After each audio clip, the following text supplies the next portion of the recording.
In today's video, I'm going to teach you how to run Brave browser with Wayland on Linux. First, let's make sure your desktop session is actually running on Wayland. Wayland is the modern display protocol that offers smoother rendering and better touchpad gesture support compared to X11. To confirm you're on Wayland, log out of your current session. At the login screen, look for a session selector, often a small gear or menu near your username. Choose the Wayland option for your desktop environment, for example, GNOME on Wayland or Plasma, Wayland, then log back in. If you don't see a Wayland option, your system may not have it enabled by default, so make sure your desktop environment and graphics drivers support it.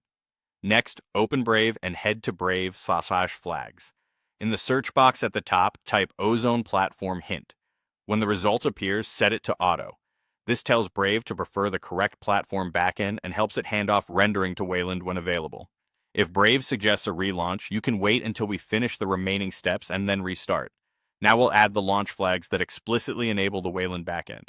You can do this in two common ways. If you launch Brave from the system menu or a desktop shortcut, edit the Brave entry so the command includes the flags.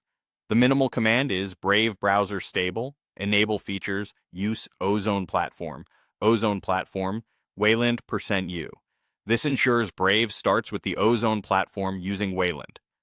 Keep the %U as is. It passes URLs correctly from the system menu.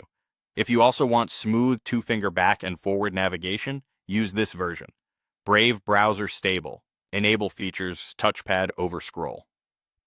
History navigate tie-in, use Ozone platform, Wayland %U. Only one of these commands is needed. Pick the one that matches your preference. If you prefer launching from a terminal, you can paste the command directly there to test it before editing any shortcuts. Once the flags are in place, go ahead and restart Brave. If you changed a desktop shortcut, close Brave completely and launch it from that shortcut. If you use the terminal, close all Brave windows and run the command again. After restarting, you should notice smoother animations, better trackpad gestures when enabled, and improved performance on high DPI displays. If something looks off, double-check that your session is Wayland, the Ozone platform hint flag is set to auto, and that you didn't accidentally include extra spaces or typos in the launch command. That's it. Brave is now running with Wayland.